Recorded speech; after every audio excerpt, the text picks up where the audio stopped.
नमस्कार, आप देख रहे हैं द पब्लिक वर्ल्ड। मैं सुभाष चौधरी हूं। आज international centre for automotive technology Manesar के कैंपस में हूं और हमारे साथ आईकैट की नए डायरेक्टर सौरभ दलीला जी हैं। श्री दलीला साहब, आपका स्वागत है द पब्लिक वर्ल्ड पर। धन्यवाद। और सबसे पहले बातचीत से पहले मैं आपको शुभकामनाएं देना चाहता हूं कि आपने आईकैट का डायरेक्टर जो रिस्पॉन्सिबिलिटी आपने ग्रहण की है, मेरी शुभकामना आपके साथ और आप इसमें लंबी पारी खेलें, मेरी ये शुभकामना आपके साथ है। और बहुत लंबे समय से आपका ऑटोमोटिव सेक्टर से आपका रिलेशन रहा है और लंबा एक्सपीरियंस आपके पास है, कई दशकों का, मुझे लगता है 3 से 4 दशकों का लगभग, और क्योंकि डिफरेंट पोजीशंस में रहे हैं। और मुझे ऐसी जानकारी मिली कि इससे पहले भी आप आईकैट को हेड कर चुके हैं एक बार, तो ये दूसरी पारी आपकी आईकैट में है। तो चलिए, by the pity of God it's good to meet you. और इतने लंबे समय से आप इस क्षेत्र में हैं, आईकैट और इंडियन ऑटोमोटिव सेक्टर है, तो इसकी भूमिका को आप कैसे डिफाइन करते हैं? मेरा ख्याल आईकैट इस वक्त, इनफैक्ट जब कॉन्सेप्चुलाइज हुआ था सन 2006-2007 में, जब नेट्रिप का क्रिएशन हुआ था जी, भारी उद्योग मंत्रालय ने जो क्रिएट किया था, उस वक्त जो विजन था वो ये था कि 4 संस्थान ऐसे बनाए जाएंगे जिसमें इनिशियली हम लोग सर्टिफिकेशन करेंगे। उस वक्त सिर्फ एक ही संस्थान थी विच वाज लाइक ARAI था। ARAI पूना जो है उस वक्त एकमात्र सर्टिफाइंग ऑर्गेनाइजेशन था। लेकिन उसके बाद भारत सरकार और भारी उद्योग मंत्रालय ने ये फैसला लिया, और बहुत अच्छा फैसला लिया, कि वो ऐसे संस्थान और बनाएंगे। तो इनिशियली शुरुआत का जो दौर था उसमें ये था कि हम इसको सिर्फ सर्टिफाई करेंगे जी। लेकिन ये भी एक बहुत मेजर विजन था और बहुत इम्पॉर्टेंट विजन था भारत सरकार का कि हम इसको धीरे धीरे रिसर्च ऑर्गेनाइजेशंस की तरफ भी तब्दील करेंगे और इनको बहुत आगे इस दिशा में भी लेके जाएंगे। और अब जब हम मेक इन इंडिया की बातें कर रहे हैं और जो उसकी स्पिरिट है मेक इन इंडिया की, उसकी हम बातें कर रहे हैं, तो ये जो सोच थी, ये और मेक इन इंडिया की सोच, ये सब बहुत अच्छे तरीके से एक साथ बैठ रहे हैं और ये बहुत परफेक्ट टाइमिंग है, क्योंकि अब जो आगे बढ़ने का जो एरिया है उसमें बहुत सारी टेक्नोलॉजी आ रही है, जिसमें इलेक्ट्रिक भी है, हाइड्रोजन भी है, और बहुत सारे ऑल्टरनेट फ्यूल्स की बातें हो रही हैं। तो मैं समझता हूँ कि ये बहुत ही अच्छी सिचुएशन है जब आईकैट की भूमिका ना कि सिर्फ सर्टिफाइंग बट एक partner to the automotive industry के रूप में बने जी। तो मेरा ऐसा मानना है कि हम लोग सर्टिफायर्स कम हैं और पार्टनर्स ज़्यादा हैं आगे चल के ऑटोमोटिव इंडस्ट्री के जी। तो सर, जैसे क्योंकि यहाँ वर्ल्ड क्लास टेस्टिंग फैसिलिटी है नॉर्थ इंडिया की दृष्टि से, अगर आप देखें इस सेंटर्स की बात, सर्टिफिकेशन जैसे आपने चर्चा की, दूसरा रिसर्च भी इस आईकैट के साथ कुछ जुड़ा हुआ है, और जो डेवलपमेंट सर्विसेज रिलेटेड चीज़ें हैं, वो क्या एक्टिविटीज़ हैं जो कि आपके नेतृत्व में यहाँ कुछ हो रहा है?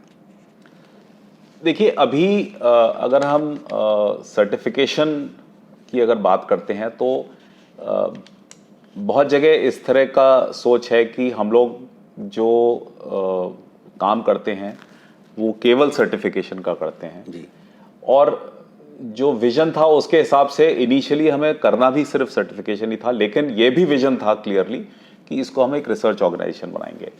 आज की तारीख में अगर हम 100 रुपये साल के कमाते हैं तो उसमें से 62 रुपये सिर्फ हम डेवलपमेंट टेस्ट जिसको बोलते हैं, या लेटर से रिसर्च एरिया की हम बात करते हैं, तो उस इलाके में हम कमाते हैं या कार्य करते हैं, और बाकी सर्टिफिकेशन का परसेंटेज है। धीरे धीरे जो प्रोजेक्ट्स की इंटेंसिटी है वो अब हमें बढ़ानी है, तो आगे चल के हमें रिसर्च और शोध कार्य के इलाके में वेंचर करना है। अगेन मैं दोबारा यही दोहरा रहा हूँ कि हम लोग पार्टनर होना चाहते हैं ऑटोमोटिव इंडस्ट्री के साथ में, और उस एरिया में हम लोग बढ़ना चाहते हैं जी। सर, क्योंकि आप लोगों के साथ वर्ल्ड क्लास जो इस तरह के कंसल्टेंट हैं या जो एक्सपर्ट्स हैं वो जुड़े रहते हैं आपके इंस्टीट्यूशंस के साथ, तो ऐसे में रिसर्च की दृष्टि से वो कोई ऐसा फोकस्ड, कोई ऐसा सेक्टर आप मुझे बता सकते हैं कि जहां आपको लगता है, आपके अनुभव के आधार पर लंबा समय आपका इस क्षेत्र में गुजर रहा है, तो जहाँ की आप चाहते हैं कि उसमें रिसर्च की बड़ी आवश्यकता है? देखिए, आगे बढ़ने का जो एकमात्र रास्ता है उसके 3 पहलू हैं।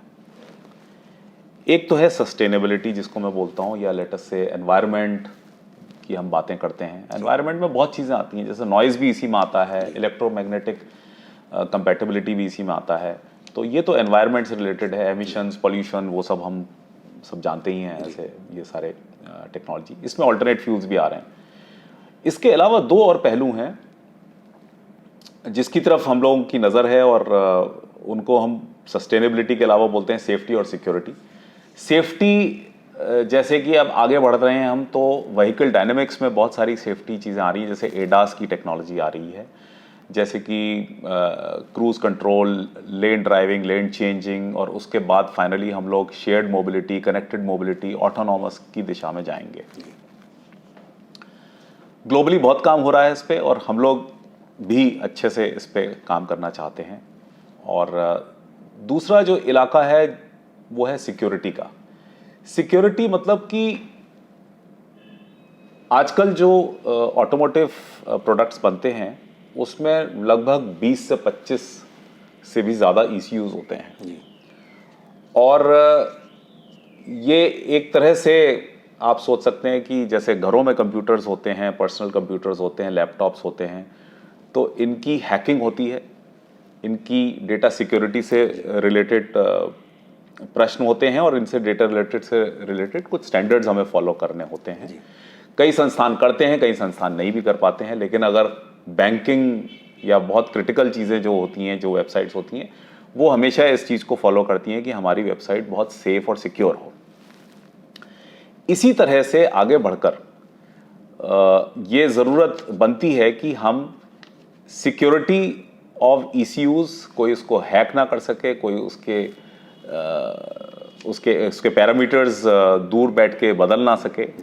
ये सारी चीज़ें बहुत ज़रूरी हैं। अब लगभग हर गाड़ी में टेलीमेटिक्स है, हर गाड़ी में सिम कार्ड्स हैं, हर गाड़ी जो है वो आसमान से बातें करती है। आसमान से बातें not in the sense of speed, but in terms of internet and data connectivity. तो ऐसे में बहुत ज़रूरी बन जाता है कि ऑटोमोटिव साइबर सिक्योरिटी, ये एक ऐसा इलाका है जो कि हिंदुस्तान में अभी हम बहुत कम लोग इस पे चर्चा कर रहे हैं, लेकिन ये आगे चल के एक बहुत सडन रूप में उभरेगा कि इस इलाके में भी बहुत काम करना है। तो हमारे 3 एरियाज हैं, ऑल्टरनेट फ्यूल्स जिसमें हाइड्रोजन, इलेक्ट्रिक, बैटरी सब कुछ शामिल है। दूसरा है safety, ADAS, connected mobility, shared, autonomous, and तीसरा है साइबर सिक्योरिटी। बट इन सब के ऊपर जो है वो है कि इसमें भारतीय छाप होना बहुत ज़रूरी है। इंडिजिनस, हाँ, इंडिजिनस अगर नहीं है तो शायद हमें, मेरे ख्याल इनिशियली हम थोड़ा बहुत इम्पोर्टेड की बात कर सकते हैं, लेकिन हमें आगे चल के हमारा जो फाइनली हम उसी तरफ फाइनल जो हमारा ध्येय है वो ये होना चाहिए कि हमें फाइनली जो है, जो मुकाम है वो ये है कि हमें हर चीज़ इंडिया की में करनी है। जी। समय लग सकता है, मैं इस बात को मानता हूँ, लेकिन हमारा ऑब्जेक्टिव वो होना चाहिए, हमारा जो अंत का एम है वो। दहिला साहब, आप डिफरेंट पोजीशन में रहते हुए आपके निर्देशन में 50+ प्रोडक्ट्स जो हैं ऑफ रोड, ऑन रोड, इस तरह की लॉन्चिंग भी हुई है। ऐसे में अगर मैं टेक्नोलॉजिकल एडवांसमेंट की बात करूं ऑटोमोटिव टेक्नोलॉजी के लिए, तो तत्काल क्या आवश्यकता महसूस करते हैं आप?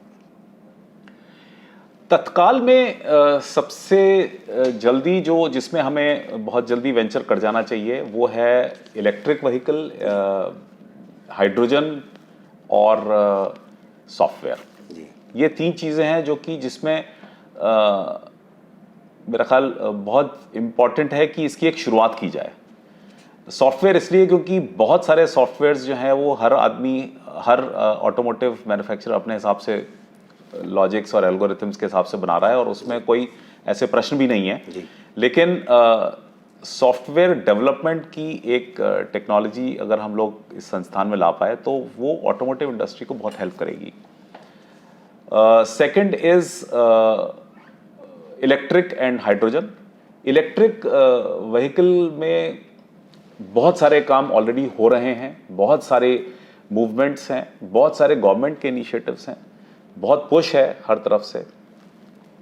और हाइड्रोजन भी एक ऐसी चीज़ है जहाँ पर बहुत सॉलिड पुश है, और फाइनली हाइड्रोजन और इलेक्ट्रिक इज़ फाइनली एनवायरमेंटल चीज़ें हैं ये। तो इस रास्ते हमें जाना ही जाना है, और ये ऐसे चीज़ें हैं जिसमें हमें इमीडिएटली घुसना चाहिए, वेंचर करना चाहिए। जी जी। जैसे कॉमर्शियल व्हीकल्स की बात करें, पैसेंजर कार्स या ट्रैक्टर्स हैं, इस क्षेत्र में क्योंकि गवर्नमेंट ऑफ इंडिया का बड़ा फोकस रहता है कि हम वर्ल्ड के मार्केट में हमको जाना है और अपनी दादागिरी स्थापित करनी है, तो उस दृष्टि से क्या संभावना है? मेरा ख्याल हम as a country, as a industry बहुत ऊपर जा चुके हैं जी। हम वर्ल्ड में, अब हमारी गिनती है जी। और मेरे ख्याल से ये प्रश्न अब इतना इम्पोर्टेंट नहीं रह गया, क्योंकि अब यह है कि किस तरह से हम वर्ल्ड के ऑटोमोटिव मार्केट को लीड कर सकते हैं, ना कि उसमें पार्टिसिपेट कर सकते हैं। तो अब तो दिशा ये है, और इसी दिशा में हम लोग को जाना चाहिए मेरा ख्याल से। जी। अगर मैं बात करूं ईवी सेक्टर की, उसको लेकर के भी बड़ी छटपटाहट है। कई सेमिनार, कई इस तरह के इनिशिएटिव्स लिए जा रहे हैं गवर्नमेंट ऑफ इंडिया की ओर से। बहुत सारे स्टेट्स गवर्नमेंट ने भी अपने लॉज में उस तरह की चीज़ों में फैसिलिटीज़ को और मुहैया कराने की दृष्टि से काफ़ी परिवर्तन किए हैं। तो क्या उससे आपको लगता है कि उसे थोड़ा और स्पीड अप करने की ज़रूरत है, या फिर कुछ फैक्टर्स ऐसे हैं जो अभी तक अनटच्ड रह गए हैं उस पॉइंट ऑफ व्यू से? इलेक्ट्रिक में मेरा ख्याल जो अनटच्ड जिसकी आप बात कर रहे हैं उसकी सोच से मेरे ख्याल एक तो परमानेंट मैग्नेट और एक बैटरी, ये दो चीज़ें ऐसी हैं जो कि जिस पे थोड़ा और हमें मेहनत करनी है, शोध कार्य करना है, और हमें इन दोनों का solution in terms of India या लेट्स से सेल्फ सफिशिएंसी में के रूप में हमें इसके सॉल्यूशंस देने हैं। इलेक्ट्रिक मोटर में जो आपका पावर सिस्टम्स होते हैं वो सब तो इंडिया में सक्षम हैं हम लोग। परमानेंट मैग्नेट पे हम लोगों को काम करना है, और बैटरी अभी भी मेरा ख्याल इतना उतार चढ़ाव हो रहे हैं, बैटरी अभी भी सेटल डाउन नहीं हुई है। बैटरी की टेक्नोलॉजी में बहुत सारे शोध कार्य अभी भी चल रहे हैं। कुछ लोग लिथियम की बातें कर रहे हैं, ज़्यादातर इनफैक्ट लिथियम की बातें कर रहे हैं। इसके अलावा जो दो और बातें हो रही हैं वो हम एल्युमिनियम एयर की बातें कर रहे हैं, एल्युमिनियम एयर बैटरी की बातें कर रहे हैं, और है जिसकी हम बातें कर रहे हैं बैटरी में। इम्पॉर्टेंट ये है कि भारत सक्षम होगा तभी जब जो हम पदार्थ उसमें यूज़ कर रहे हैं वो भारत में अवेलेबल होंगे। और मुझे लगता है एल्युमिनियम एयर बैटरी का पोटेंशियल काफ़ी अच्छा है और इसकी प्रैक्टिकलिटी भी बहुत अच्छी है, लेकिन अभी इसमें वक्त लगेगा आने में, ये मैच्योर्ड नहीं है अभी। तो ये दो चीज़ें अगर सॉर्ट आउट हो जाती हैं तो शायद हम तैयार हैं एक तरह से अच्छे से और बहुत सॉलिड रूप से आगे बढ़ने के लिए। तीसरी चीज़ जिस पे हमें और फोकस करना चाहिए वो है प्रोडक्शन ऑफ इलेक्ट्रिसिटी, क्योंकि फाइनली इलेक्ट्रिक मोबिलिटी में इलेक्ट्रिसिटी की ज़रूरत पड़ेगी। इलेक्ट्रिसिटी भारत में जितनी है उससे कहीं ज़्यादा गुना हमें ऑटोमोटिव को अगर पूर्णतः रूप से उसको कन्वर्ट करना है तो आप समझें कि एक बार हमने crude oil import versus electricity का एक बार कैलकुलेशन किया था, तो कुछ ऐसा लगा था कि हमें कम से कम नहीं तो जो आज की तारीख में हम जितनी उत्पाद है हमारी बिजली की उसका कम से कम 4-4.5 गुना होना है। तो वो एक चीज़ और रहेगी, और वो तब है जब हम बिल्कुल 100% कन्वर्ट होंगे फुल बैटरी पे, फुल इलेक्ट्रिक पे, जिसको बहुत दिन है। लेकिन शुरुआत तो हो ही चुकी है, और शुरुआत की तेज़ी जो है तब आएगी जब हम इलेक्ट्रिक मोटर की परमानेंट मैग्नेट्स और बैटरी को मैच्योर कर लेते हैं, तो फिर वो पकड़ आ जाएगी। और फिर मेरा ख्याल मुझे बहुत कॉन्फिडेंस है इस बात में कि इलेक्ट्रिसिटी मैन्युफैक्चरर भी उसके लिए एक्सेलरेटेड हैं ऑलरेडी, दे आर ऑलरेडी। जी, बातचीत के क्रम में एक बात सामने आ रही है, क्योंकि आपने बैटरी पर फोकस किया और बैटरी पर ही डिपेंडेंसी ईवी सेक्टर का 100% है, चाहे वो जिस प्रकार की बैटरी हो। उसमें जो BMS की बात होती है, बैटरी मैनेजमेंट सिस्टम की बात होती है, उसको लेकर हम कहाँ खड़े हैं अभी? मेरे ख्याल बैटरी मैनेजमेंट सिस्टम और इस तरह के जितने भी ECUs होते हैं, इलेक्ट्रॉनिक कंट्रोल यूनिट्स, जी, वो एक ऐसी चीज़ है जिसमें सुधार होता रहेगा। इम्पॉर्टेंट ये है कि उसमें रुकावटें किस प्रकार की हैं, रुकावटें किसी भी प्रकार की उस इलाके में मेरे हिसाब से नहीं है। सिर्फ हमें धीरे धीरे लर्न करना है और सुधार करना है, वो चलता रहेगी प्रतिक्रिया। उसमें मुझे कोई ऐसी रुकावट नहीं दिख रही, सिवाय इसके कि हम लोग साइबर आईटी इंडस्ट्री में बहुत अच्छे हैं ऑलरेडी, एज अ कंट्री हम लोग बहुत अच्छे हैं। तो हम इस एरिया में मेरे ख्याल से कोई मुझे ऐसा बड़ा चैलेंज नहीं। बाहर से जो लाना पड़ता है, बीएमएस की बात जैसे मैं कर रहा हूँ, जितना मुझे जानकारी है, तो क्या ये हम अपनी आत्मनिर्भर हम हो सकते हैं क्या इसमें हो सकते हैं। अच्छा, मेरा ख्याल हो सकते हैं। मुझे उसमें कोई ऐसा चैलेंज ऐसा नहीं दिख रहा जो बिल्कुल उसको नामुमकिन सा कर दे। जी, क्योंकि अब जिस दिशा में हम जा रहे हैं, खास करके ऑटोमोटिव सेक्टर को लेकर, तो उसमें टेक्नोलॉजी बहुत मुख्य भूमिका में है। तो इंडियन इंडस्ट्री कितनी एडॉप्टिव लगती है टेक्नोलॉजिकल एडवांसमेंट की दृष्टि से? हम लोगों ने जो ऑटोमोटिव टेक्नोलॉजी की अडॉप्शन जिस रफ्तार से की है, जी, वो शायद किसी भी देश के हिसाब से आप तुलना नहीं कर सकते उसकी।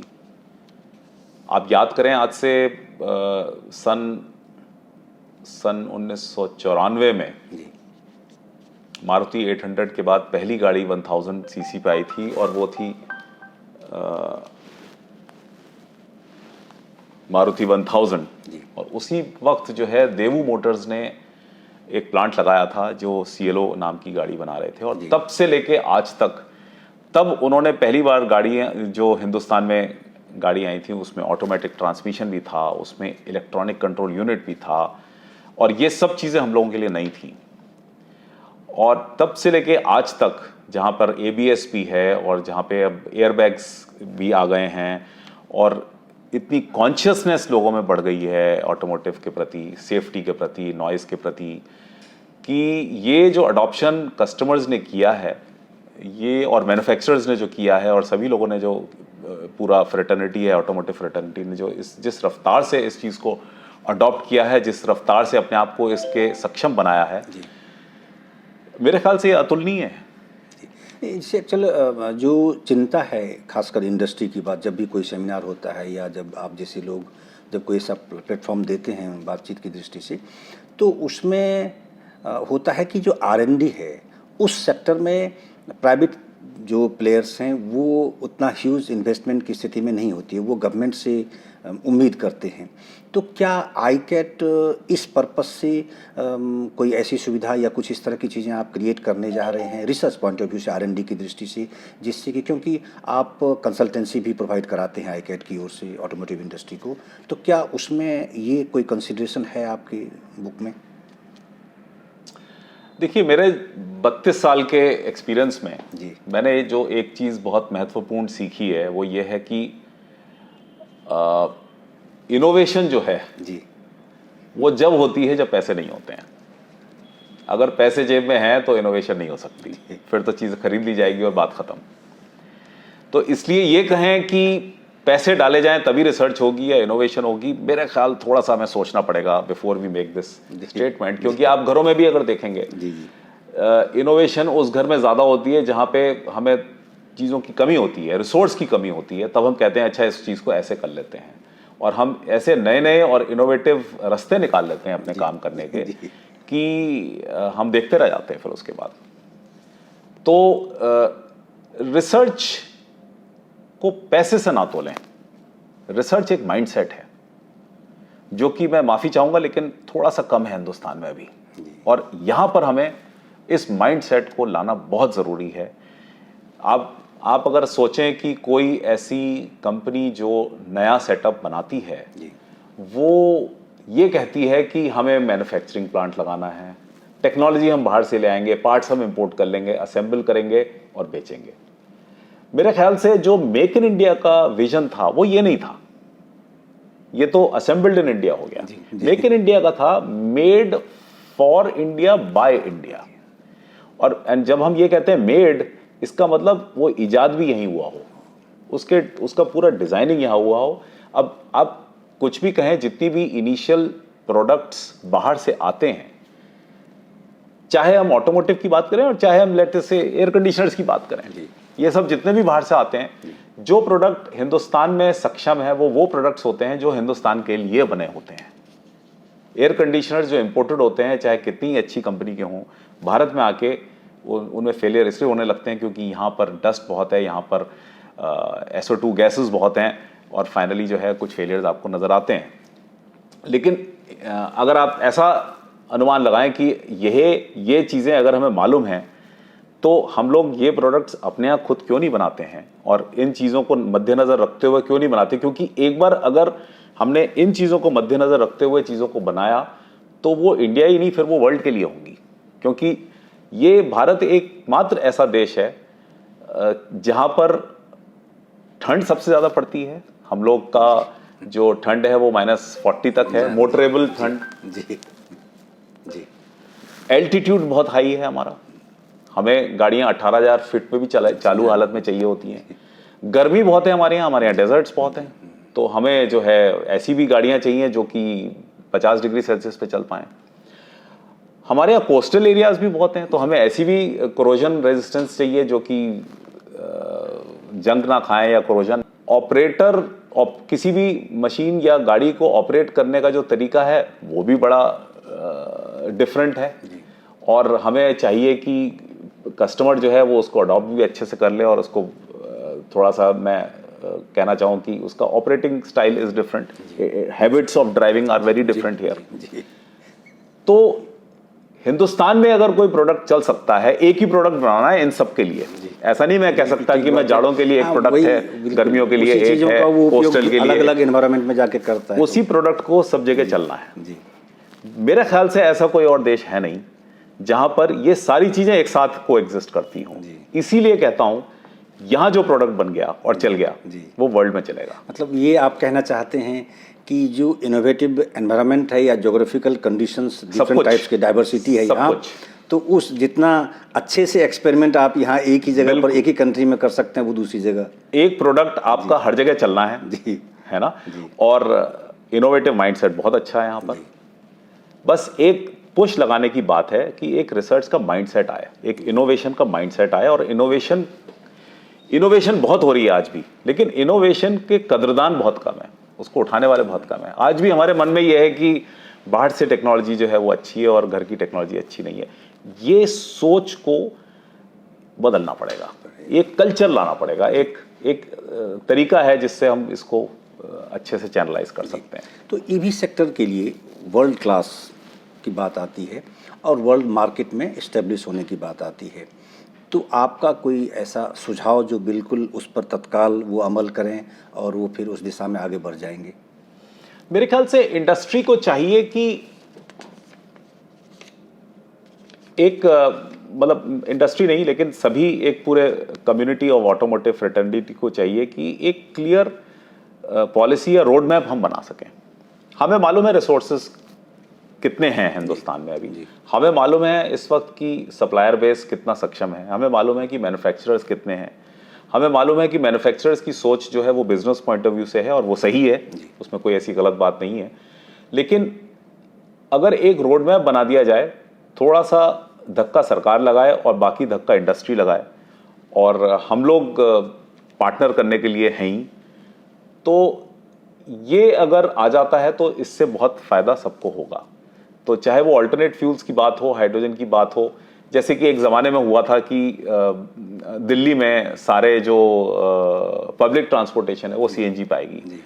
जब एक बार शुरुआत हुई तो सबको बुरा लगा था, सबके लिए बहुत मुझे कहना चाहिए बहुत मुश्किल हो गई थी, बहुत अनकंफर्टेबल सिचुएशन हो गई थी। लेकिन आज सब कुछ सीएनजी पे है और पूरा वर्ल्ड इस बात पे सोचता है कि इतनी जल्दी कर कैसे गए लोग, और इतने बड़े पैमाने पे। और आज आप देखें अब हम सडनली जो है इलेक्ट्रिक पे जाएंगे तो, और जाएंगे मेरे ख्याल से शायद इसमें कोई रुकावट दिखती नहीं है मुझे। डीटीसी और इन सब से मेरी अभी कुछ दिन पहले मुलाकातें हुई थी, तो उनके बहुत ही लॉन्ग टर्म प्लान्स हैं और ये लोग इस टेक्नोलॉजी को बहुत अच्छे से पुश करने वाले हैं। So everything is all set, just that कि हम थोड़ा सा अगर इसको चैनलाइज कर दें in terms of a clear road map कि इस साल तक हमें इतनी गाड़ियाँ, इस साल तक हमें इतनी गाड़ियाँ, इस साल तक हमें इतनी गाड़ियाँ, लेकिन उसको सपोर्ट करना पड़ेगा रिसोर्सेज से। रिसोर्सेज का मतलब है रॉ मटेरियल, सप्लायर्स, टैलेंट, ये सारी चीज़ें। तो मिलजुल के एक रोड मैप बन सकता है और उस पर अगर अमल किया जाए तो फिर उसको फॉलो करना चाहिए। आपका अनुभव क्या कहता है कि जैसे एक तो ईवी है कि कंप्लीट डिपेंडेंसी हो गई उस दृष्टि से, या फिर हाइब्रिड की संभावना को भी हमको बनाए रखना चाहिए? देखिए, जब हम किसी एक टेक्नोलॉजी से दूसरी टेक्नोलॉजी जाते हैं तो वो एक जर्नी होती है। ऐसा नहीं होता कि अगले दिन से ऐसा हो जाएगा, एक जर्नी होती है। उस जर्नी में बहुत सारी चीजें बीच में आती हैं। मिसाल के तौर से अगर मैं आपसे कहूं कि आज हम फॉसिल फ्यूल की गाड़ियां यूज करते हैं, डीजल पेट्रोल की गाड़ियां यूज करते हैं जी। और आज से 10 साल बाद हम मान लीजिए हाइड्रोजन या इलेक्ट्रिकल गाड़ियां यूज करेंगे, तो ये 10 साल की जर्नी है। इसमें ऐसा नहीं होगा कि कोई इंसान जो है सडनली एक दिन पेट्रोल इंजन और डीजल इंजन यूज करना बंद कर देगा और कल से ऐसा कर देगा। ये थोड़ा सा नामुमकिन सा है, लेकिन एक जर्नी होती है और उस जर्नी में हाइब्रिड आता है। अब मिसाल से अगर हम ये कहें कि हाइड्रोजन की जैसे जर्नी है, फाइनली हाइड्रोजन फ्यूल सेल पे जाएगा, लेकिन उसकी जर्नी में हाइड्रोजन के इंटरनल कंबशन इंजन भी आएंगे, बीच में आएगा वो, और फिर वो हम धीरे धीरे ट्रांसफॉर्म कर पाएंगे। इस बीच जो हाइड्रोजन मैन्युफैक्चरर्स हैं, जो हाइड्रोजन को स्टोर करते हैं, वो भी कुछ सीखेंगे, जो हाइड्रोजन के पदार्थ बनाते हैं वो भी कुछ सीखेंगे, और बाकी इकोसिस्टम जो ऑपरेटर्स हैं, कस्टमर्स हैं, वो भी कुछ सीखेंगे, और फिर ग्रेजुअली ये टेक्नोलॉजी इवॉल्व करेगी। तो हाइब्रिड जो है वो उसका एक बीच के जर्नी का अंश है, वो आएगा ही आएगा किसी भी टेक्नोलॉजी ट्रांसफर में। एक कंज्यूमर पॉइंट ऑफ व्यू से मेरा सवाल है, क्योंकि आपके यहाँ हाइब्रिड भी टेस्टिंग के लिए आती है, सर्टिफिकेशन की दृष्टि से ईवीज भी आ रही हैं, दूसरी भी आ रही हैं, तो उसमें से ईवी और अगर हाइड्रोजन की बात मैं करूं तो which one is secured as per your experience? देखिए, हाइड्रोजन अभी मैच्योर नहीं हुई है, और हाइड्रोजन के साथ सबसे बड़ी मुश्किल जो है वो ये है कि क्वेश्चन ये नहीं है कि हाइड्रोजन से रिलेटेड प्रोडक्ट्स चल पाएंगे कि नहीं चल पाएंगे, वो क्वेश्चन बिल्कुल भी नहीं है। वो तो टेक्नोलॉजी है, सब कुछ अपनी जगह है, वो हो सकता है। मुद्दा ये है कि हाइड्रोजन हम बना कैसे रहे हैं, और अगर हाइड्रोजन हम उस तरीके से बना रहे हैं जिस तरीके से एनविजेज किया जा रहा है, ग्रीन हाइड्रोजन जिसे हम बोल रहे हैं, then everything is possible, right. लेकिन हाइड्रोजन में सेफ्टी पॉइंट ऑफ व्यू से चैलेंजेस हैं, क्योंकि अगर आप डीजल और पेट्रोल की बात करें, अगर ये थोड़े बहुत लीक हो जाते हैं तो ऐसी कोई टेंशन नहीं है। सिमिलरली सीएनजी थोड़ी बहुत लीक हो जाती है, ऐसी कोई टेंशन नहीं, लेकिन हाइड्रोजन लीक होती है तो बहुत टेंशन है, क्योंकि हाइड्रोजन लीक करते ही वो एक्सप्लोड करती है। तो अब अगर हम बात करें पिस्टन रिंग्स पे, जब हम कंप्रेशन स्ट्रोक करेंगे हाइड्रोजन के साथ में, तो थोड़ी बहुत हाइड्रोजन की लीकेज पिस्टन रिंग्स के क्रॉस भी होगी। इस तरह के सेफ्टी के जो चैलेंजेस हैं ये अभी काफ़ी हैं। हाइड्रोजन के स्टोरेज से रिलेटेड और लॉजिस्टिक्स से रिलेटेड प्रश्न अभी काफ़ी हैं। सो सेफ्टी पॉइंट ऑफ व्यू से हाइड्रोजन अभी वक्त लगाएगा। Electric on the other hand matured है, जैसा कि मैंने आपसे बताया कि इसमें बैटरी को थोड़ा और मैच्योर होना है, और अभी जो हमारे बीच में थोड़े बहुत केसेस, अनसेफ केसेस हो रहे हैं, इसमें सुधार मुझे ऐसा लगता है कि हमें बैटरी के चारों तरफ करना है, और इसके जो रूट कॉज है, ये सब जो चीज़ें हो रही हैं वो यही है। दोबारा मैं वहीं जाना चाहूँगा कि ये सब चीज़ें हिंदुस्तान को मद्देनज़र रखते हुए नहीं बनाई गई हैं, ये किसी और देश को मद्देनज़र रख के बनाई गई हैं। जैसे कि यहाँ ठंड बहुत पड़ती है जी, ये ऐसा देश है जहाँ ठंड भी बहुत पड़ती है, गर्मी भी बहुत पड़ती है, ह्यूमिडिटी भी बहुत पड़ती है, तो शायद हम उस नज़रिए को मिस कर गए। तो उस नज़रिए को अगर लगाएंगे तो हम बहुत जल्दी उसमें भी सक्सेसफुल हो सकते हैं। जी, मैं एक बार फिर आईकैट पर आ रहा हूँ वापस। तो आईकैट का कुछ यूनिवर्सिटी, कुछ इंस्टीट्यूशंस के साथ भी कोलैबोरेशन हुए हैं जी, इसके पीछे क्या कंसेप्ट है? देखिए, गोइंग फॉरवर्ड अगर हम आगे बढ़ेंगे और हम जैसे कि बात कर रहे हैं कि रिसर्च के कल्चर की ज़रूरत है जी, तो इस वक्त 3 संस्थान हैं जो कहना चाहिए कि थोड़ा आइसोलेशन में काम कर रहे हैं। जैसे कि इंडस्ट्री है, वो एक अपना एक इलाके में काम कर रही है, एक एकेडमिक्स है, ये अपने एरिया में काम कर रही है, ये एकेडमिक्स इंजीनियर्स क्रिएट करती है और इंडस्ट्री उसको यूज़ करता है, लेकिन इंडस्ट्री जब उस इंजीनियर को लेता है तो उसको 5 साल लगाता है ये सिखाने में कि काम करते वक्त क्या क्या चीज़ें आ सकती हैं। शायद उसको एकेडमिक्स में सिखाया नहीं गया था ये जी। इस बीच में हम लोग भी हैं जैसे रिसर्च ऑर्गेनाइजेशंस जो कि रिसर्च की बातें करना चाहते हैं, और रिसर्च के लिए हम प्रोजेक्ट्स वगैरह भी बहुत सारे सोच विचार रखते हैं, and we are focused on research. ये 3 लोग जो हैं, दुर्भाग्य इस वक्त देश का ये कि ये आपस में मिलजुल ज्यादा नहीं रहे। एक बार ये 3 लोग मिल गए जी। तो फिर इस कंट्री में रिसर्च की कल्चर को कोई रोक नहीं पाएगा, और फिर बाकी जितनी भी विजन है, ऑनरेबल प्रधानमंत्री के भी बहुत सारे विजन हमने COP 26 में डिक्लेरेशन सुने, वो सब पूरे हो सकते हैं अगर ये तीनों संस्थान मिलकर काम करें। अभी हम तीनों इतने नहीं मिल पा रहे हैं, तो हमारा जो कोशिश है कि एकेडमिक्स और इंडस्ट्री को क्लोजर लाएं, वो इसी वजह से है कि फाइनल आउटकम जो इस कोलैबोरेटिव वर्क का निकलेगा वो अतुलनीय होगा, वो बिल्कुल ही सुप्रीम होगा, और वो फिर वर्ल्ड के लिए बहुत बड़ी चीज़ होगी। जी।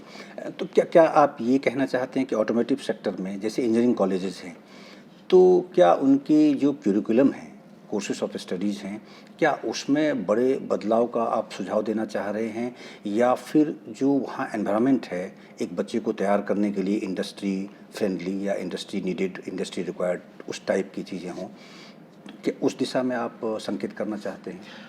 देखिए, मेरा संकेत इस दिशा में है कि एक कोलैबोरेटिव अप्रोच बने। एकेडमिक्स में कुछ इंस्टीट्यूट्स अगर आपको याद हो पहले होते थे जिसमें वो कहते थे कि 6 महीने आपको इंडस्ट्रियल ट्रेनिंग करनी है। इंडस्ट्रियल ट्रेनिंग उस वक्त इतनी अच्छे से नहीं होती थी, लेकिन आज की तारीख में अगर हम इंडस्ट्रियल ट्रेनिंग की बात करें तो अब उसमें काफ़ी मीनिंगफुल चीज़ें आ गई हैं, और बहुत सारी चीज़ें हम लोग उसमें से निकालते हैं। तो मैं ये नहीं कह रहा हूँ कि कोई भी संस्थान जो है वो कोई ऐसा कार्य कर रही है जो कि खराब है या नेगेटिव है, ऐसा मैं कुछ नहीं कह रहा हूँ। मैं कह रहा हूँ कि अब तीनों संस्थानों को, यानी एकेडमिक्स, इंडस्ट्री और रिसर्च ऑर्गेनाइजेशन को, अब जिसे कहना चाहिए कि पंख फैला के उड़ने की बारी आ गई है। जी। मतलब आपस में तालमेल, अनुभव को साझा करने की। हाँ, ये बहुत ज़रूरी है, ये बहुत ज़रूरी है। देखिए, आप अगर कुछ देशों की बात करें तो वो देशवासी जो हैं उनके यहाँ क्या होता है कि इंडस्ट्री में मान लीजिए कोई वो प्रोडक्ट बना रहे हैं, या कोई रिसर्च ऑर्गेनाइजेशन है, कोई वो प्रोजेक्ट कर रही है, तो आपने देखा होगा कई सारे एकेडमिक्स के प्रोफेसर्स आते हैं, वो 5-5 साल यहाँ लगा के और वापस चले जाते हैं। हिंदुस्तान में वो कल्चर नहीं है अभी, वो आएगा, और वो इसलिए आएगा क्योंकि आए बगैर काम नहीं होगा। तो ये कल्चर लाने के लिए हमारी पूरी कोशिश रहेगी कि हम इन सबको पास लाएं। इंजीनियरिंग स्टूडेंट्स के लिए, यंग चैप्स की दृष्टि से मैं जानना चाहता हूँ, क्या सजेशन है आपका जिससे कि वो वाकई आप जैसे प्रीमियर इंस्टीट्यूट में जगह पा सकें, या फिर इंडस्ट्री के लायक बन सकें कि वो जाते ही उनका सदुपयोग इंडस्ट्री कर सके, क्योंकि इंडस्ट्री की ये बड़ी चिंता रहती है इस दृष्टि से।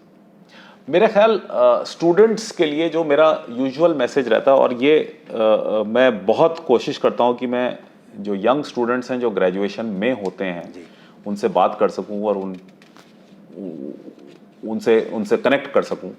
और मेरे ख्याल से सबसे इम्पॉर्टेंट मैसेज मैं स्टूडेंट्स को देना चाहूँगा वो है मैसेज ऑफ इंटरडिपेंडेंस। क्योंकि क्या होता है कि हमारा जो हम जब बच्चे होते हैं तो हम डिपेंडेंट होते हैं, उसके बाद जब हम इंजीनियरिंग कॉलेजेस में घुस जाते हैं और फिर हम इंजीनियरिंग करते हैं, और जब हमारा नौकरी भी लग जाती है, हम, आपने भी महसूस किया होगा, मैंने भी महसूस किया था कि हम एक इंडिपेंडेंट व्यक्ति बन जाते हैं। हमें लगता है कि हम कुछ भी कर सकते हैं, लेकिन वो मैसेज अधूरा होता है। और ये सीखते सीखते कि इंडिपेंडेंस और डिपेंडेंस कुछ भी नहीं होता है, एक्चुअल जो मसला है वो है इंटरडिपेंडेंस का। आप मेरे बगैर नहीं चल सकते, मैं आपके बगैर नहीं चल सकता। ये मैसेज सीखने में एक स्टूडेंट को बहुत वक्त लगता है। कुछ लोग बहुत जल्दी सीख जाते हैं, 2-3 साल में सीख जाते हैं, कुछ लोगों को 10-10, 15-15 साल लगते हैं, और कुछ लोग कभी सीख ही नहीं पाते हैं। मेरा message to students is that interdependence is the key. If you learn this, if you get this DNA right in your mind, that nothing is going to be possible with you alone. अगर मैं यहाँ पे बैठ के सोच रहा हूँ कि मैं अकेला आईकैट को ऊपर ले जाऊंगा, ये शायद मेरी सबसे बड़ी बेवकूफ़ी होगी या भूल होगी। मेरे ख्याल से आईकैट को ऊपर ले जाएंगे आईकैट की टीम। इंडस्ट्री को भी ऊपर सिर्फ उसका लीडर नहीं लेके जाता है, उसकी पूरी टीम ऊपर लेके जाती है। एकेडमिक्स में भी जो लीडर है वो अकेला नहीं होता, वो उसके पूरे स्टूडेंट्स और पूरी फ्रेटर्निटी होती है। तो क्यों होती है? क्योंकि हम लोग इंटरडिपेंडेंट हैं, और जब तक वो चीज़ हमारे अंदर इम्बाइब नहीं होगी, हम इस कल्चर को लाने में थोड़े से मुश्किलें आएंगी। तो student has to be interdependent. Sir, जैसे आईकैट में सर्टिफिकेशन जो है वो एक तरह से जैसे किसी सर्विस की दृष्टि से, किसी भी चीज़ की दृष्टि से एक टर्म्स एंड कंडीशंस है, वो एक पैरामीटर आपका सेट है और वर्ल्ड क्लास पैरामीटर है आपका। उस सांचे में जो इंडस्ट्री के प्रोडक्ट या जो भी चीज़ें वो अगर उस सांचे में ढले हुए नहीं आते हैं तो फिर आप उसे रिजेक्ट करते हैं, उसको सर्टिफिकेशन वो नहीं मिल सकता है। तो जैसे स्टूडेंट्स को आपने सजेस्ट किया, उस हिसाब से इंडस्ट्री को क्या सजेशन आप देना चाहेंगे? इंडस्ट्री के लिए मेरे पास कोई सजेशन एज सच इसलिए नहीं है क्योंकि आप अगर देखें जो प्रोडक्ट्स आजकल निकल रहे हैं एकदम बेहतरीन प्रोडक्ट्स हैं, वर्ल्ड क्लास प्रोडक्ट्स हैं।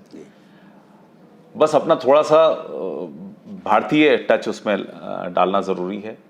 और मेरे ख्याल से ऐसा कोई मेरे पास क्लियर कट सजेशन इंडस्ट्री के लिए नहीं है। लेकिन एज सर्टिफायर ज़रूर हम ये मानते हैं कि एक तो लॉ होता है, एक कानून होता है, एक स्टैंडर्ड होता है जिसे हम फॉलो करते हैं, लेकिन एक स्पिरिट ऑफ द स्टैंडर्ड होता है। मैं ज़्यादातर एक मिसाल देता हूँ सभी को कि जब शिपिंग होती थी तो कुछ स्टैंडर्ड्स थे, और उस वक्त एक शिप ऐसी बनी, पुरानी बात है, जो 4 गुनी बड़ी थी, और लोगों ने स्पिरिट ऑफ द स्टैंडर्ड ना फॉलो करके स्टैंडर्ड फॉलो किया। और मैं शिप जो थी वो टाइटैनिक थी। तो उसमें जो लाइफ बोट्स थे वो 25% के लिए ही लाइफ बोट्स बनाए गए थे। क्यों? क्योंकि स्टैंडर्ड बोल रहा था जी, ठीक है ना। और सर्टिफायर्स ने ओके कर दिया क्योंकि स्टैंडर्ड बोल रहा था। और फाइनली जो हुआ बड़ा दुर्भाग्यपूर्ण हुआ, लेकिन 25% ही लोग बचे क्योंकि 25% लाइफ बोट्स थी। सर्टिफायर का काम सिर्फ सर्टिफाई करना ना रह के suggest the spirit of the certification, suggest the spirit of law, ये बहुत ज़रूरी है। क्योंकि जब तक आप कस्टमर्स जो हमारे हैं, यानी कि इंडस्ट्री जो है, उसके कामों में वैल्यू ऐड नहीं करेंगे, बात नहीं बनेगी। अगर सिर्फ हम यही कहते रहेंगे कि हाँ ये ठीक है और ये गलत है, मेरे ख्याल से आगे का रास्ता फिर रुक जाएगा आगे जाके। मतलब कुल मिलाकर जैसे देश के प्राइम मिनिस्टर ने बहुत सारे ऐसे प्रोविजंस चेंज किए जिसमें सेल्फ सर्टिफिकेशन की बातें उन्होंने वो प्रावधान कर दिया। तो क्या आपकी फिलॉसफी उस दिशा में है कि व्यक्ति स्वयं में इतना जिम्मेदार हो, इतनी जिम्मेदारी के साथ किसी चीज़ को सामने लाए मार्केट में कि मतलब सर्टिफिकेशन तो हो लेकिन सेल्फ सर्टिफाइड हो, वो खुद ही समझे कि हाँ ये तो हमारा तो है ही उस स्टैंडर्ड का। हाँ, उस प्रकार का टेम्पो या वैसी साइकोलॉजी क्रिएट हो जाए इंडस्ट्री की। देखिए, 2 पहलू हैं इस प्रश्न के। पहला पहलू ये है कि जब मैं आपसे ये बार बार ये चीज़ कह रहा हूँ कि हमें रिसर्च के इलाके में घुसना है और इसमें घुसना है, इसका बेसिक ऑब्जेक्टिव ही ये है कि हम सिर्फ एक टेस्टिंग के नाम पे ना रह जाएं। क्योंकि अगर सिर्फ हम जिंदगी भर टेस्ट करते रहे तो शायद हम बहुत जल्दी ख़त्म भी हो जाएंगे। Important is that we partner and give value to our customers. Number 1. Number 2, self certification हम चाहें या ना चाहें एक ना एक दिन भारत में आ ही जाएगा। क्योंकि हम जो कल्पना करते हैं एक समाज की, जो सबसे बेहतरीन समाज होगा उसमें पुलिस नहीं होगी। मतलब स्वयं में जिम्मेदार, क्योंकि सब स्वयं में जिम्मेवार होंगे तो पुलिस की आवश्यकता ही नहीं है। उत्तरदायित्व का बोध स्वयं में उनको। तो टेस्ट ऐसे पदार्थ बनाए जिसमें टेस्ट करने की आवश्यकता बहुत कम हो। तो फोकस इस बात पे करें हम लोग कि चीज जो बने, जो प्रोडक्ट ऐसे बने, वो ऐसे इस लेवल पे बने कि टेस्टिंग की जरूरत कम से कम पड़े। जीरो नहीं हो पाएगी लेकिन कोशिश ये करनी चाहिए। इसलिए हम लोगों को भी इसी तरफ देखिए, ग्राहक आपके पास कभी भी इस आधार पर नहीं आता कि आप क्या करते हैं।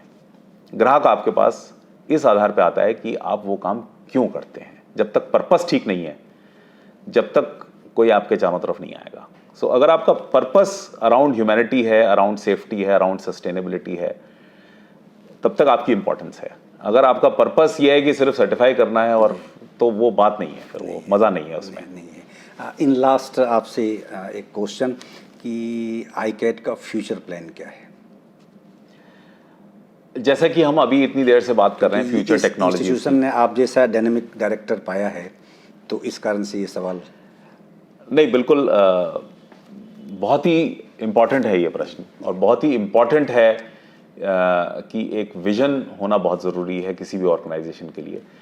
तो जैसे कि हम अभी इतनी देर से बात कर रहे हैं इलेक्ट्रिक, हाइड्रोजन, तो मैंने आपसे 3 शब्दों का प्रयोग किया था, सस्टेनेबिलिटी, सेफ्टी एंड सिक्योरिटी। ये 3 शब्द ऐसे हैं जिससे, देखिए, सस्टेनेबिलिटी पे तो आदरणीय प्रधानमंत्री भी ऑलरेडी COP 26 में कुछ डिक्लेरेशन कर चुके हैं, और वो डिक्लेरेशंस ऐसे हैं कि सिर्फ भारत का ही ट्रैक रिकॉर्ड है कि हम उन चीज़ों को फॉलो करते आ रहे हैं। बाकी देश यूजुअली अपने कहे हुए स्टेटमेंट से कभी कभी पीछे हो जाते हैं, लेकिन भारत कभी नहीं होता है। और भारत आदरणीय प्रधानमंत्री जी ने ऑलरेडी 2030 के कुछ लक्ष्य रखे हैं, जिसमें ऑटोमोटिव इंडस्ट्री का बहुत अहम भूमिका है।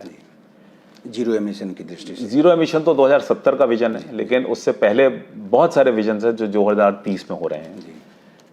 इसकी तरफ जाना बहुत ज़रूरी है, इसको बहुत सीरियसली लेना चाहिए, और ये सबसे खुशी की बात मुझे ये है कि ये मुमकिन है। ये मुमकिन है, हम पे समय है, 8 साल में सब कुछ हो सकता है। तो हमें इस तरफ जाना चाहिए सस्टेनेबिलिटी में। बाकी एडास जैसे हुआ, या ऑल्टरनेट फ्यूल्स जो है वो भी सस्टेनेबिलिटी। एडास जैसे हुआ वो connected mobility, shared mobility, autonomous, ये भी आएगा, लेकिन इसकी कोई हमें बहुत जल्दी नहीं है, ये धीरे धीरे आएगा और आ जाएगा। लेकिन सस्टेनेबिलिटी हमारे पास एक टारगेट है 2030 का, जिसमें हमें बहुत सारी चीज़ें अचीव करनी है उस बीच। और तीसरी चीज़ है सिक्योरिटी, जो मैंने आपसे बताया कि कोई ऐसी सिचुएशन ना आए जिसमें इतने सारे ECUs जो कि आसमान से बात कर सकते हैं on the website, on the internet, they should be able to be secured so that finally the humanity is secured. तो मतलब हमें एक्सपेंशन भी कुछ देखने को मिलेगा। एक्सपेंशन का विजन तो देखिए है, अभी शुरुआत है, मेरे को आए हुए 1 ही महीना हुआ है तो, लेकिन मन में बहुत सारी चीज़ें हैं around the philosophy of these 3 things, sustainability से। एक्सपेंशन इसलिए मैंने पूछा कि क्योंकि इंडस्ट्री अब अलग अलग स्टेट्स में, अलग अलग रीजन में जा रही है, इस अगर आप देखें तो उसमें से इस जो सर्विसेज आप दे रहे हैं, जो कंसल्टेंसी, जो चीज़ें आप दे रहे हैं, तो शायद उनको उसी एरिया में वो सुविधा उनको मिल जाए। क्या इस प्रकार का कोई कंसेप्ट भी कंसिडरेशन में है? मैं शायद आपका प्रश्न ठीक से समझा। जैसे कि अगर ऑटोमोटिव इंडस्ट्री की बात करें तो हो सकता है कि कोई बड़ी इंडस्ट्री किसी दूसरे स्टेट में लग गई, और हमारा सेंटर है नॉर्थ इंडिया में, यहाँ सेंटर है, तो अगर हम ये सुविधा उनको प्रदान करना चाहते हैं उसी रीजन में, उसी एरिया में, तो क्या इस प्रकार का भी कोई मैटर कंसिडरेशन में है कि इस तरह का भी एक्सपेंशन देखने को मिल सकता है कैट का? क्या ऐसे बहुत सारे टेस्ट हैं जो आईकैट करता है, जो कि हम मैन्युफैक्चरर के प्रेमाइस में कर सकते हैं। अगर मैन्युफैक्चरर के पास ज़ीरो फैसिलिटी भी है तो भी काफ़ी चीज़ें हम टेस्ट वहाँ पे कर सकते हैं, 100% नहीं, लेकिन काफ़ी चीज़ें हम कर सकते हैं जी। और कुछ चीज़ें ऐसे, कुछ टेस्ट ऐसे होते हैं जो कि हमें करने ही करने हैं, और वो ऐसे होते हैं जो कि जिसमें इंफ्रास्ट्रक्चर की रिक्वायरमेंट है। जैसे मान लीजिए ब्रेक टेस्ट करना है, तो हमें एक खाली प्लेन रोड चाहिए जिसको स्टैंडर्ड ने डिफाइन कर रखा है, और उसके ऊपर हमें ब्रेक लगाना है, तो उसके लिए उसके प्रोडक्ट की आवश्यकता हमें अपने टेस्ट ट्रैक पे पड़ेगी। लेकिन मैंने जैसा बताया कि भारत सरकार का जो एक विजन था भारी उद्योग मंत्रालय का, जो नेट्रिप का प्रोजेक्ट था, उसके अंतर्गत उन्होंने इस चीज़ को सोच के रखा हुआ था, और एक मेन टेस्ट ट्रैक उन्होंने इंदौर में बनाया, और इंदौर का सिलेक्शन जो है वो बेसिकली इसी आधार पे था कि वो सेंटर ऑफ देश में है। तो कोई भी स्टेट ये नहीं कह सकता कि ये बहुत दूर है हमारे यहाँ से, ये बिल्कुल सेंटर में है जी। और हमारे यहाँ भी एक ट्रैक है जिसमें हम बेसिक टेस्ट हम कर सकते हैं। तो हम VRD अहमदनगर में एक टेस्ट ट्रैक है, उसको यूज़ कर सकते हैं, और GARC पे भी एक टेस्ट ट्रैक है, उसको भी यूज़ कर सकते हैं। तो मुद्दा इस बात का नहीं है कि सर्टिफाई कौन करेगा या कैसे होगा, मुद्दा इस बात का है कि आपस में जो 4-5 टेस्ट एजेंसीज हैं, ये किस प्रकार की सर्विस और वैल्यू टू कस्टमर दे सकती हैं। सर्टिफाई तो आईकैट भी करता है, सर्टिफाई ARAI भी करता है, सर्टिफाई GARC भी करता है, नेट्रैक्स भी करता है, और भी संस्थान है जो करते हैं, CIRT करता है। लेकिन आप कस्टमर को क्या वैल्यू देते हैं वो ज़्यादा ज़रूरी है, क्योंकि इस वक्त जैसा मैंने कहा कि हम लोगों का message is not only certification, it is how much value we can give to the customer.